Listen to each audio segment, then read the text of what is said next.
ओम नमः भगवते वासुदेवाय। जय मां महालक्ष्मी। नमस्तेस्तु महालक्ष्मी सुदशारूपधारिणी। दुर्दशां हर मे नित्यं सुदशां कुरु सर्वदा।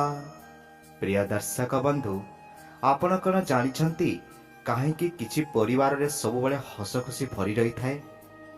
अभाव अनटन केबे सेमानक द्वार मारे नाही।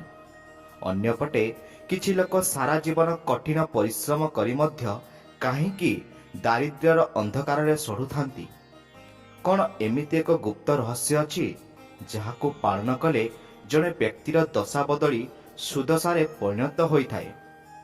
काहेकि मां लक्ष्मींकर एही सुदशा व्रत को सबु व्रत मध्यरे श्रेष्ठ और अति गुप्त बोली कुहाजे?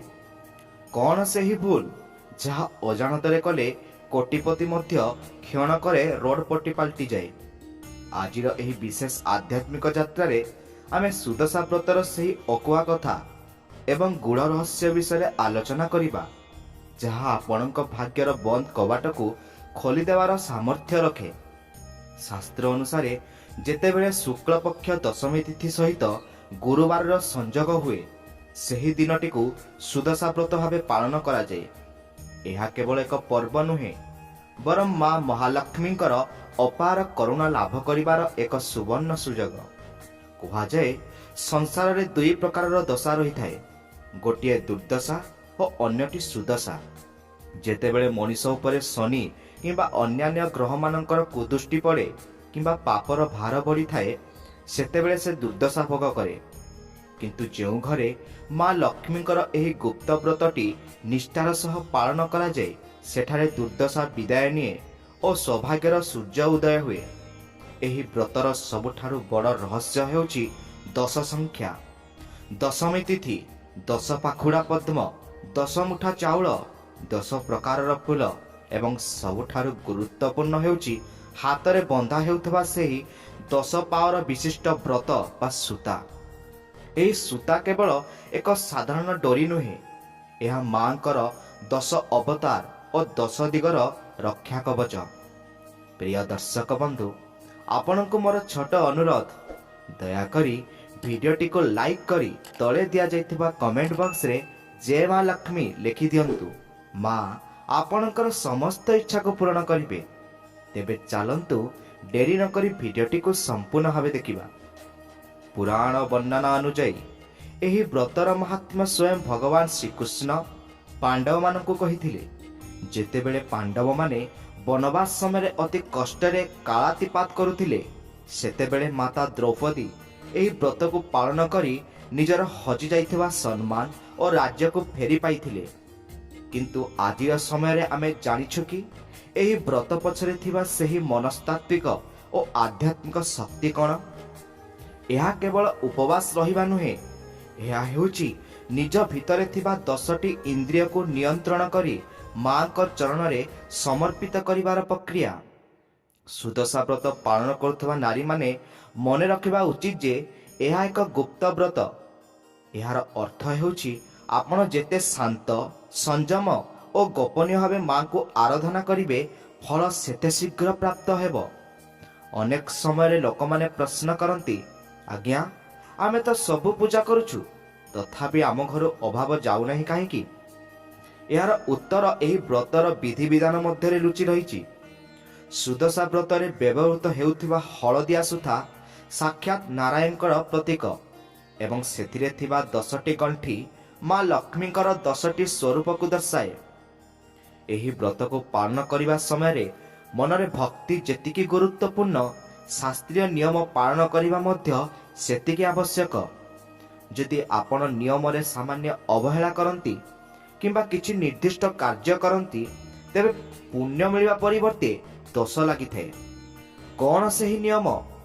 केउ काम कले मां लक्ष्मी घर छाड़ी चली जाती एवं किभली भावे पूजा कले दरिद्र मध्य धनवान होई पारिबो? एही सब प्रश्नर उत्तर आमे आमर एही भिडियो रे आलोचना करिबा। मने रखंतु, भक्ति रे भगवान थांती सत, किंतु श्रृंखला बिना सही भक्ति अधूरा। तेणु आसंतु जानिबा सुदशा व्रतर सही दुर्लभ पूजा विधि और शास्त्र सम्मत गुप्त नीति विषय रे।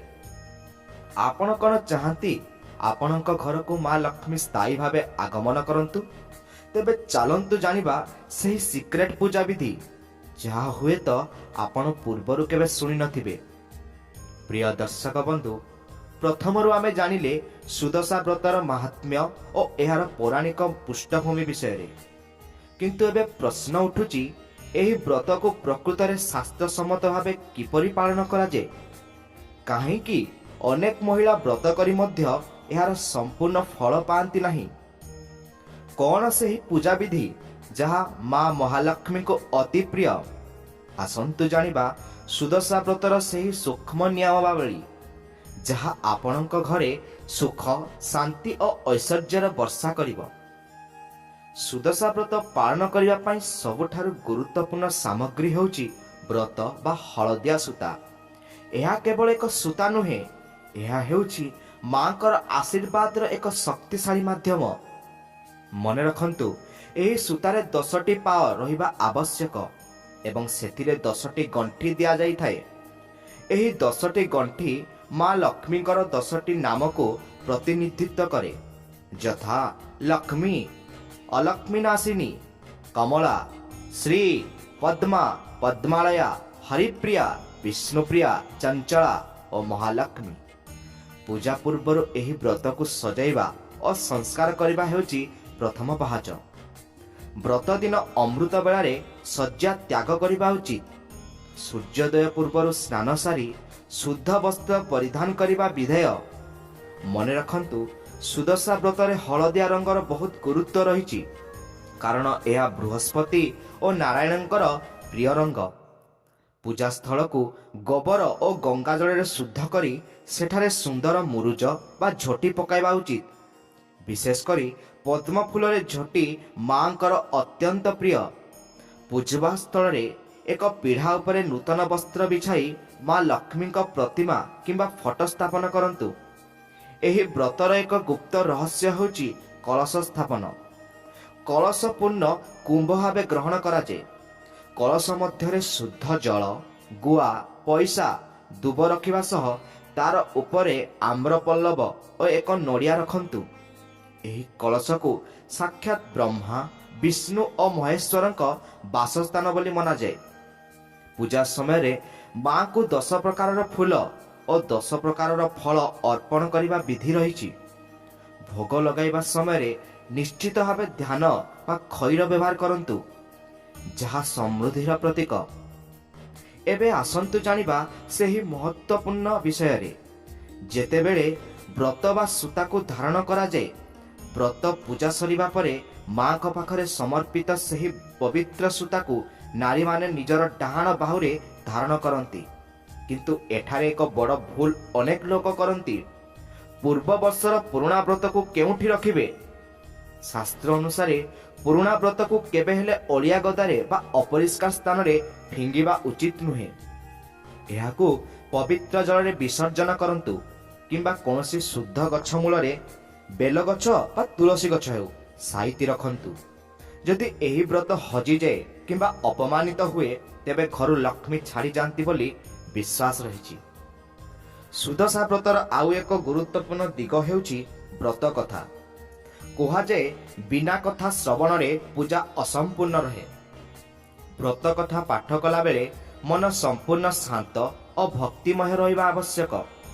ଆପଣ କ'ଣ ଜାଣନ୍ତି, ଏହି ବ୍ରତ ସମୟରେ ନାରୀମାନେ କେଉଁ ଦିଗକୁ ମୁହଁ କରି ବସିବା ଉଚିତ କିମ୍ବା ବ୍ରତଧାରୀ ମହିଳା କିଭଳି ଭୋଜନ କରିବା ବିଧେୟ? ସାଧାରଣତଃ ପୂର୍ବ କିମ୍ବା ଉତ୍ତର ଦିଗକୁ ମୁହଁ କରି ପୂଜା କରିବା ଶୁଭ ଏବଂ ସେହି ଦିନ ସମ୍ପୂର୍ଣ୍ଣ ନିରାମିଷ ଓ ସାତ୍ୱିକ ଭୋଜନ ହିଁ କରିବା ଉଚିତ। ଅନେକ ସ୍ଥାନରେ ଲୁଣ ବର୍ଜନ କରିବାର ମଧ୍ୟ ପରମ୍ପରା ରହିଛି, ଯାହା ମନର ସଂଯମତାକୁ ଦର୍ଶାଏ। କିନ୍ତୁ ଦର୍ଶକ ବନ୍ଧୁ, ପୂଜାବିଧି ଯେତିକି ଗୁରୁତ୍ୱପୂର୍ଣ୍ଣ, ସେହିଦିନ କେଉଁ ଭୁଲ କରିବେ ନାହିଁ ତାହା ଜାଣିବା ତାଠାରୁ ଅଧିକ ଜରୁରୀ। ଅଜାଣତରେ କରାଯାଇଥିବା ଗୋଟିଏ ଛୋଟ ଭୁଲ ଆପଣଙ୍କ ସାରା ଦିନର ପରିଶ୍ରମକୁ ପାଣିରେ ପକାଇ ଦେଇପାରେ। କାହିଁକି ସୁଦଶା ବ୍ରତ ଦିନ କାହାରିକୁ ଧାର ଦେବା ବା ନେବା ମନା? କାହିଁକି ସେହି ଦିନ ଘରୁ କୌଣସି ଜିନିଷ ବାହାରକୁ ଦିଆଯାଏ ନାହିଁ? କ'ଣ ସେହି ଗୁପ୍ତ ଭୁଲ ଯାହା କଲେ ମା ଲକ୍ଷ୍ମୀ କ୍ରୋଧିତ ହୁଅନ୍ତି? ଏହି ସବୁ ସାଂଘାତିକ ଭୁଲ ଏବଂ ଯଦି ଆପଣ ନିଜ ଜୀବନକୁ ଦୁର୍ଦ୍ଦଶାକୁ ଦୂର କରି ସୁଦଶାକୁ ଆମନ୍ତ୍ରଣ କରିବାକୁ ଚାହୁଁଛନ୍ତି ତେବେ ଭିଡ଼ିଓକୁ ଧୈର୍ଯ୍ୟର ସହ ଦେଖନ୍ତୁ। ପ୍ରିୟ ଦର୍ଶକ ବନ୍ଧୁ, ସୁଦଶା ବ୍ରତର ମାହାତ୍ମ୍ୟ ଏବଂ ବିଧିବିଧାନ ପରେ ଏବେ ଆସିଛି ସବୁଠାରୁ ଗୁରୁତ୍ୱପୂର୍ଣ୍ଣ ଅଧ୍ୟାୟ। ଶାସ୍ତ୍ରରେ କୁହାଯାଇଛି ବିଧିହୀନମ୍ ପ୍ରମାଦେନ, ଅର୍ଥାତ୍ ଯଦି ପୂଜାରେ ଶ୍ରଦ୍ଧା ଥାଏ କିନ୍ତୁ ନିୟମରେ ପ୍ରମାଦ ବା ଭୁଲ ରହିଯାଏ ତେବେ ସେହି ପୂଜା ସଫଳ ହୁଏ ନାହିଁ। ବିଶେଷ କରି ସୁଦଶା ବ୍ରତ ପରି ଏକ ସମ୍ବେଦନଶୀଳ ଏବଂ ଗୁପ୍ତ ବ୍ରତରେ କେଉଁ ସବୁ ଭୁଲକୁ ଜଣେ ବ୍ରତଧାରା ଆଦୌ କରିବା ଉଚିତ ନୁହେଁ ତାହା ଜାଣିବା ଏକାନ୍ତ ଆବଶ୍ୟକ। ଆଜିର ଏହି ଶେଷ ପର୍ଯ୍ୟାୟରେ ସେହି ବାରଣ ବା ନିଷେଧାୟ ବିଷୟରେ ଆଲୋଚନା କରିବା ଯାହା ଆପଣଙ୍କୁ ଦୁର୍ଭାଗ୍ୟରୁ ରକ୍ଷା କରି ସୌଭାଗ୍ୟର ପଥ ଦେଖାଇବ। ସୁଦଶା ବ୍ରତ ଦିନ ସବୁଠାରୁ ବଡ଼ ଭୁଲ ହେଉଛି କ୍ରୋଧ ଏବଂ ଅଶାନ୍ତି। ମା ଲକ୍ଷ୍ମୀ ସେହି ଘରେ ସ୍ଥାୟୀ ବାସ କରନ୍ତି ଯେଉଁଠାରେ ଶାନ୍ତି ବିରାଜମାନ ଥାଏ। ବ୍ରତ ଦିନ ଯଦି ଘରେ କଳି ଝଗଡ଼ା ହୁଏ କିମ୍ବା ବ୍ରତଧାରୀ ମହିଳା ଜଣକ କାହା ଉପରେ ଚିତ୍କାର କରନ୍ତି ତେବେ ମା ଲକ୍ଷ୍ମୀ ସେହି ସ୍ଥାନ ତ୍ୟାଗ କରି ଚାଲିଯାଆନ୍ତି। ମନେ ରଖନ୍ତୁ, ଏହି ଦିନ ନିଜ ବାଣୀ ଉପରେ ସଂଯମ ରଖିବା ହେଉଛି ଅସଲ ତପସ୍ୟା। କାହାରି ନିନ୍ଦା କରନ୍ତୁ ନାହିଁ କିମ୍ବା କାହାରିକୁ କଟୁ କଥା କୁହନ୍ତୁ ନାହିଁ। ଦ୍ୱିତୀୟ ମାରାତ୍ମକ ଭୁଲ ହେଉଛି ସୂର୍ଯ୍ୟୋଦୟ ପରେ ଶୟନ। ଯେଉଁମାନେ ସୁଦଶା ବ୍ରତ ଦିନ ସୂର୍ଯ୍ୟୋଦୟ ପର୍ଯ୍ୟନ୍ତ ଶୋଇ ରହନ୍ତି ସେମାନଙ୍କ ଉପରେ ଦରିଦ୍ରତାର ପ୍ରଭାବ ବଢ଼ିଥାଏ। ସେହିପରି ବ୍ରତ ଦିନ ଦିବା ନିଦ୍ରା ବା ଦିନରେ ଶୋଇବା ଶାସ୍ତ୍ର ଅନୁସାରେ ନିଷେଧ। ଏହି ଦିନ ମନକୁ ସବୁବେଳେ ଭଗବାନଙ୍କ ନାମ ଜପରେ ନିୟୋଜିତ ରଖିବା ଉଚିତ। ଯଦି ଆପଣ ଶାରୀରିକ ଭାବେ ଅସୁସ୍ଥ ନାହାନ୍ତି ତେବେ ଦିନସାରା ସଜାଗ ରହି ମାଙ୍କର ସେବାରେ ମନ ଦିଅନ୍ତୁ। ଏକ ବିଶେଷ ଗୁପ୍ତ ନିୟମ ଯାହା ଅନେକ ଜାଣନ୍ତି ନାହିଁ ତାହା ହେଉଛି ଦାନ ଓ ଆଦାନ ପ୍ରଦାନ।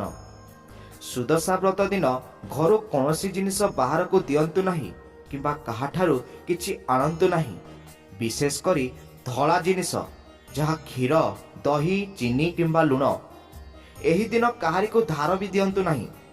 କୁହାଯାଏ ଏହି ଦିନ ଘରର ଲକ୍ଷ୍ମୀଙ୍କୁ ବାହାରକୁ ପଠାଇଲେ ସମୃଦ୍ଧି ହ୍ରାସ ପାଇଥାଏ। ସେହିପରି ଏହି ଦିନ କୌଣସି ପ୍ରକାରର ଆର୍ଥିକ କାରବାର ବା କରଜ ଦେବା ନେବା ଏଇଠାରୁ ଦୂରେଇ ରୁହନ୍ତୁ। ଯଦି କେହି ଭିକାରୀ ଦ୍ୱାରକୁ ଆସନ୍ତି ତେବେ ତାଙ୍କୁ ଖାଲି ହାତରେ ଫେରାନ୍ତୁ ନାହିଁ, କିନ୍ତୁ ଧନ ଅପେକ୍ଷା କିଛି ଖାଦ୍ୟଦ୍ରବ୍ୟ ଦେବା ଶୁଭ ହୋଇଥାଏ। ପୂଜା ସମୟରେ ବ୍ୟବହୃତ ହେଉଥିବା ବ୍ରତ ବା ସୂତାକୁ ନେଇ ମଧ୍ୟ କଠୋର ନିୟମ ରହିଛି। ଯଦି ପୂଜା ସରିବା ପରେ ବ୍ରତ ବାନ୍ଧିବା ସମୟରେ ତାହା ଛିଣ୍ଡିଯାଏ କିମ୍ବା ଭୂଇଁରେ ପଡ଼ିଯାଏ ତେବେ ଏହାକୁ ଏକ ଅଶୁଭ ସଂକେତ ମନାଯାଏ। ସେଥିପାଇଁ ଅତି ସାବଧାନତାର ସହ ବ୍ରତ ଧାରଣ କରନ୍ତୁ। ଆଉ ଏକ କଥା, ଏହି ବ୍ରତ ପରିଧାନ କରିଥିବା ସମୟରେ ସୂତକ ବା ଅଶୌଚ ସ୍ଥାନକୁ ଯିବା ବାରଣ। ଯଦି ଅଜାଣତରେ ଏପରି କିଛି ଘଟେ ତେବେ ସୂତାକୁ କାଢ଼ି ପବିତ୍ର ଜଳରେ ଶୁଦ୍ଧ କରି ପୁନର୍ବାର ପୂଜା କରି ଧାରଣ କରିବା ଉଚିତ। ଖାଦ୍ୟପେୟ କ୍ଷେତ୍ରରେ ମଧ୍ୟ ସାବଧାନତା ଜରୁରୀ। ସୁଦଶା ବ୍ରତରେ ଆମିଷ ଭୋଜନ ତ ଦୂରର କଥା, ପିଆଜ ଓ ରସୁଣ ମଧ୍ୟ ବର୍ଜନୀୟ। ଏହି ଦିନ ସମ୍ପୂର୍ଣ୍ଣ ଅଲୁଆ ବା ସାତ୍ୱିକ ଖାଦ୍ୟ ଗ୍ରହଣ କରିବା ଉଚିତ। କିଛି ସ୍ଥାନରେ ମହିଳାମାନେ କେବଳ ଫଳାହାଳ କରି ଏହି ବ୍ରତ ରଖନ୍ତି।